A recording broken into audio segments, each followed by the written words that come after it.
Hello dear Pisces, I'm Michaela. This is my astrology channel, Today Energy, and this video will be a monthly forecast for you for the month of June for Sun, Moon and Rising sign Pisces.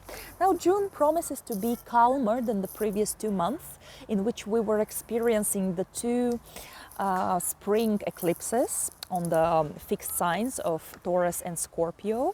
So many people experience turmoils of emotions, changes in life, and now the universe gives us a chance to integrate those experiences into our psyche and life.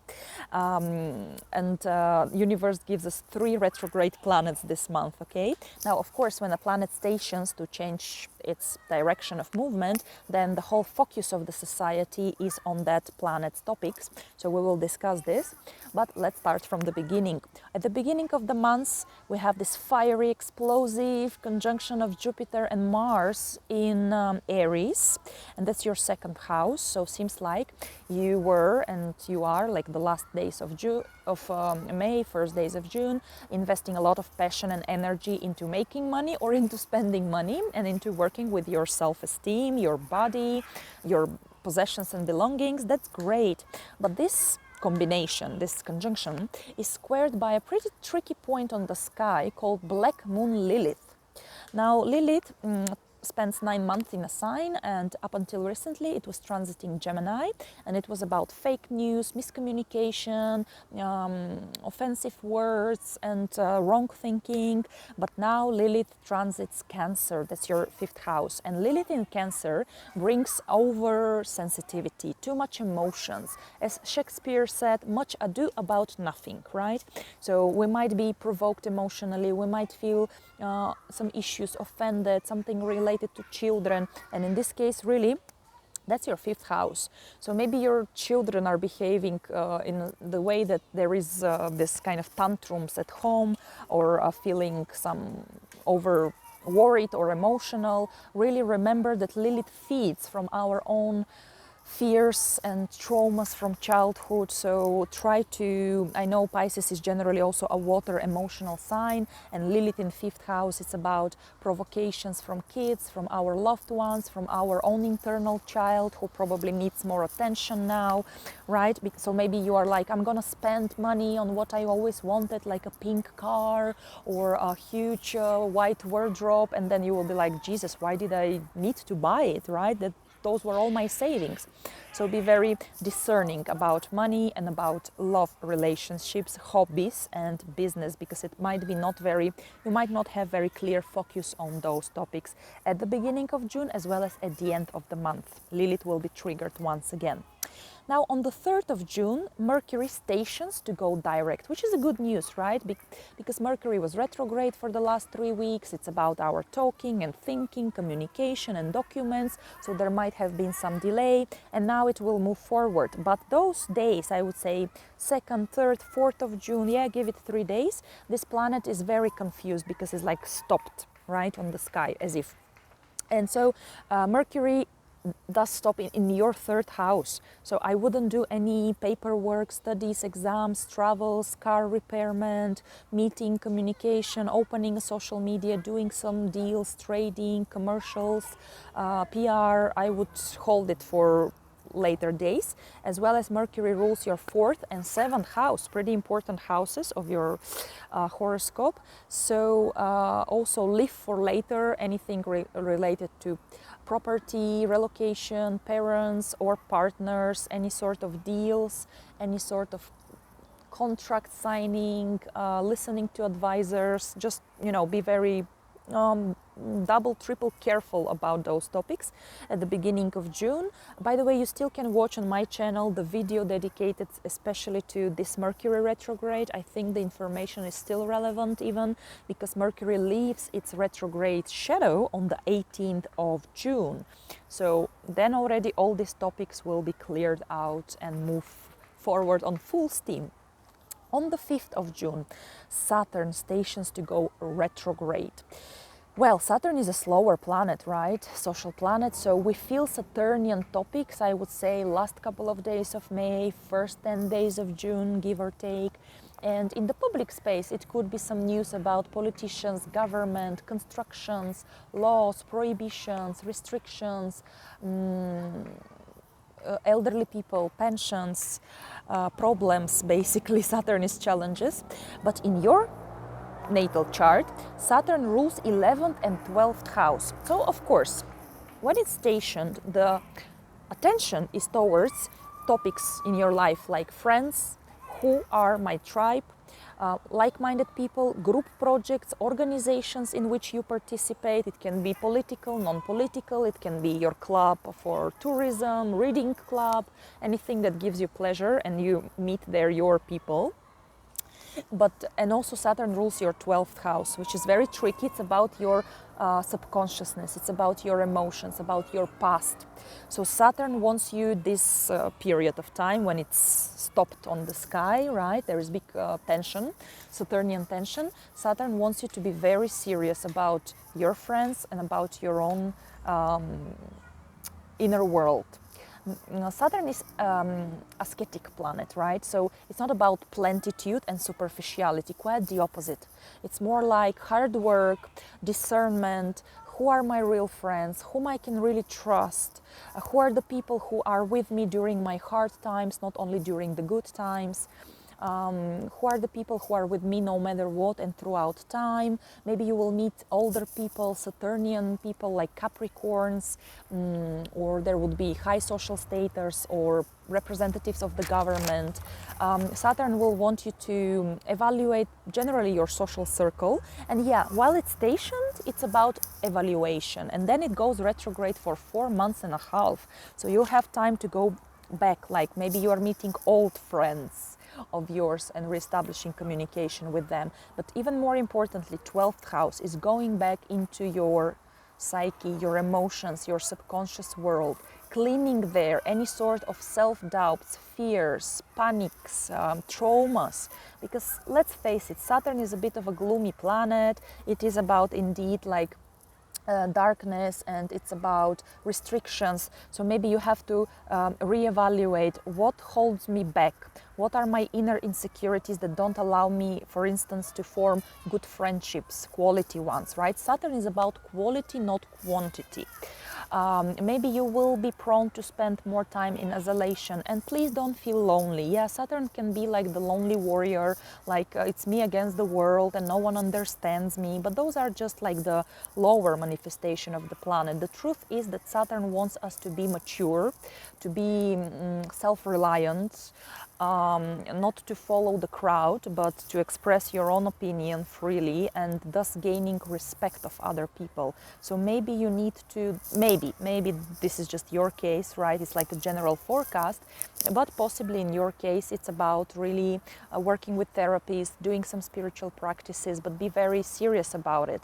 Maybe it's about some spending time alone in the nature, and at the very end, you are supposed to feel strong enough by yourself, and then you will attract really the like-minded people who value you for your core system, for who you are.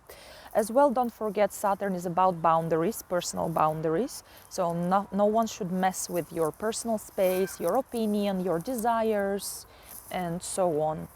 So many things to think about. You'll have 4 months and a half to reevaluate those things, to rebuild your foundations. If we talk about 12th house, our family dynamics, our parents, father, and Saturn wants good foundations on which later in life you will upgrade further your life, your relationships, your business, friendships, place of living, environment, and so on. But yeah, we have to be serious and thoughtful, maturely thinking adults with Saturn. After the 22nd of October, great news, Saturn will go again direct, and then he will reward us. Now, it's not going to be like Jupiter, who just throws at you a lot of stuff and maybe winning the lottery or the jackpot, right, and then not knowing what to do with that. No, Saturn is very like step by step, brick after brick, and when you turn back, you realize that with your own efforts,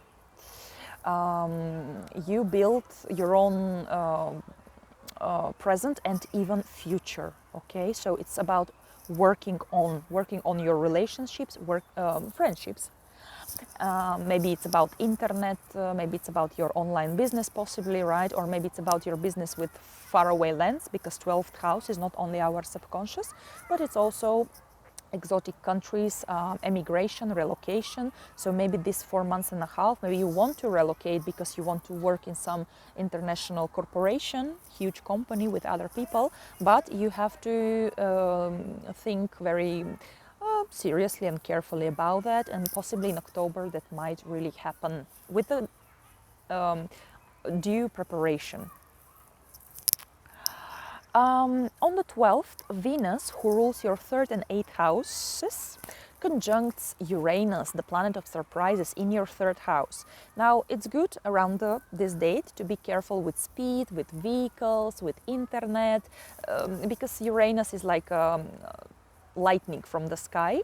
There might be sudden news, sudden unexpected meeting new people,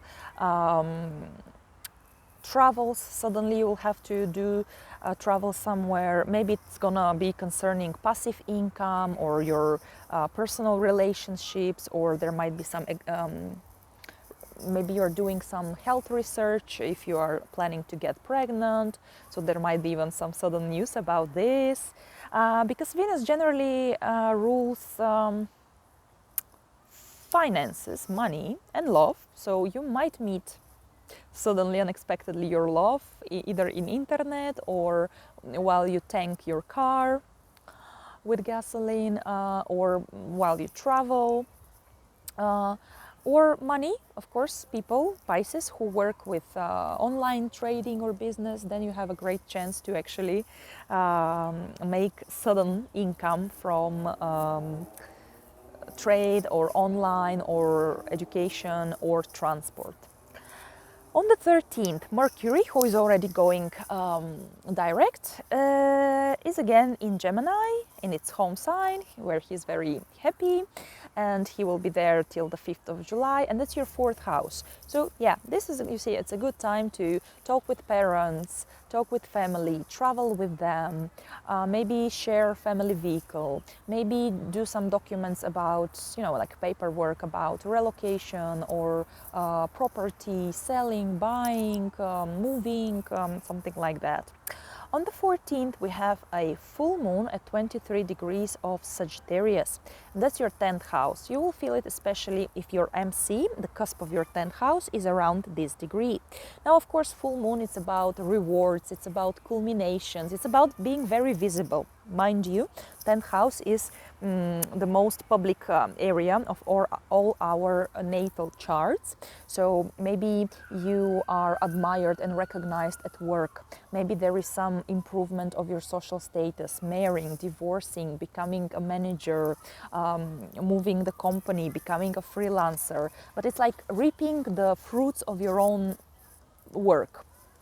But be careful, because this time this full moon is squared by Neptune, and Neptune is in your 1st house. Neptune is your modern ruler, and Neptune on the good side is artistism, it's creativity, compassion, unconditional love. So you might feel these feelings towards elderly people, parents, your bosses. If you do something related to medicine, ecology, art, then that's sort of a culmination you will be reaching. Maybe you have an exhibition, suddenly you become popular. But at the same time, I must say the other face of the coin, as it's always in astrology and in life, right? Everything has higher and lower manifestation. So the lower of manifestation of Neptune is scandals, it's unclear information, mixed signals, being over idealizing or idealized. So you might feel super inspired around the 14th, which is great, and you can share your inspiration to the world. But again, remember, 10th house is very visible, it's your reputation, so be careful to present yourself the way that other people don't get confused about who you really are. So be like honest with yourself and with the world, right, to attract obviously the right circumstances and the right people, because Neptune is a bit like how to say, like a shapeshifter in a sense, right? Or it can be, he can be too emotional, so don't fall for manipulations, scams, don't project what you desire into the situation, because that's how you won't be able to see the real situation as it is, because of your inner wishes and desires. Try to focus on your goals, yeah, because Neptune in first house can give. This is great for visualizations. So you might meditate, you might dream and manifest, which is fantastic. Do dream and manifest. Sky is the limit, you know. Don't put yourself glass ceilings. On the other hand, don't fall into escapism, into daydreaming, you know, a lot of dreaming, but not action. Remember, Saturn wants your serious attitude, commitment, hard work and action to build your foundations, not only dream about them. But imagination is very important here as well, I must say. And don't sacrifice yourself, okay, for someone or something. Oh, it's great time for charity causes, but again, being serious and thoughtful about what is this charity cause about. Now, on the 21st, Sun goes into Cancer, and that's your 5th house. Wherever Sun goes, there is our ambitions, there are our ambitions, there is our attention, we want to shine there, all of us. So, 5th house is about creativity, hobbies, pleasure, holidays, children or making children, being with your loved ones. So for a whole month, that's pretty nicely on the spotlight. It's a great day for romantic travels or conversations, or good time with your friends, I would say, because the same day Venus trines Pluto, okay? On the 23rd, Venus moves into Gemini, into your 4th house. She will be there till the 18th of July. So Venus is a lot of harmony, diplomacy, beauty, sweet things, love, of course. And we talk about your family and your parents and your home space. Maybe you will be investing money into this, the beauty of your home, the safety, luxury possibly, or maybe you will be earning money from property or working from home. On the 28th, Neptune stations to go retrograde. Wow, Neptune is a faraway, slow planet, so we feel Neptunian energies and topics, I would say, last 2 weeks of May, first 2 weeks of June at the very least. So in the public space, it can be about art, Hollywood, media, scandals possibly, medicine, viruses, oceans, seas, ecology. It can be also about petrol, gas, but in your case, your ruler, right? Your first house, how people see you, how you build relationships, your closest environment, immediate environment, your ego, your body. So on one hand, Neptune stationing, that means be more careful with your health, with food you eat, what you drink, because Neptune is sometimes about poisons and food poisoning. It's great for swimming, for some exercises involving water, or just being in the nature or near water. Again, it's a great time for dreams, for visualization, for believing in yourself, for self-hypnosis, right? Mantras, manifesting, writing down your wishes, doing something spiritual, esoteric. You might feel very compassionate, very loving, lovable. That's great, right? Neptune is the higher octave of Venus, so this is this love made in heavens, in a sense. So you might feel your special, significant other, second half, right?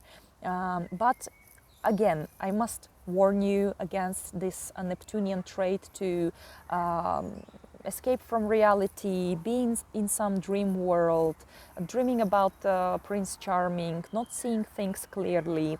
So just be aware of this, like drifting away from the real life, right? And most importantly, practice self-love. If you want to love so much someone, then start always with yourself, okay? and accept yourself. Unconditional acceptance. Yourself, your body, your look. Oh, by the way, that's great for actors, the ones whose profession is to act, or anything related to art that you do, or traveling near water on holidays. That would be great for you guys. On the 29th, we have a new moon at 7 degrees of Cancer, 5th house. So new love, new hobbies, new passion, news from children. That's great, really. But this new moon is conjunct Lilith. So remember what I said at the beginning of the video. So again, it might be your children are in tantrum, they shout, they scream, they want this, they want that, because then Jupiter squares this new moon from your 2nd house. So it's about spending money on this and on that, or overworking yourself for your own pleasures and hobbies, which is not bad, right? If we earn money, we are allowed to spoil ourselves and treat our inner kid, right, with something we always wanted, for fun, for pleasure. But here, you know, too much good, it's not good, as we say, and too much fun, it's also not maybe at the end so fun. So be thoughtful about your budget and income. That could be a great time talking about 5th, 2nd house connection for earning money or investing money into business, if you have some business. Jupiter in 2nd house, dear Pisces. Again, you can watch my videos on my channel, about Jupiter transit through Aries. That's your 2nd house. It's about the body, which might, of course, to overexpand as well, if you overindulge yourself. But on the other hand, it's great for self-esteem. So whenever you respect yourself, you believe in yourself. Jupiter is faith. Faith in your own knowledge, capabilities, expressing yourself. So that's fantastic. So, dear Pisces, thank you very much for watching, sharing, liking my videos. Thank you for subscribing for my channel, which really helps it grow. And I wish you a wonderful, beautiful month of June. Take care of yourselves, and I'll see you soon. Bye.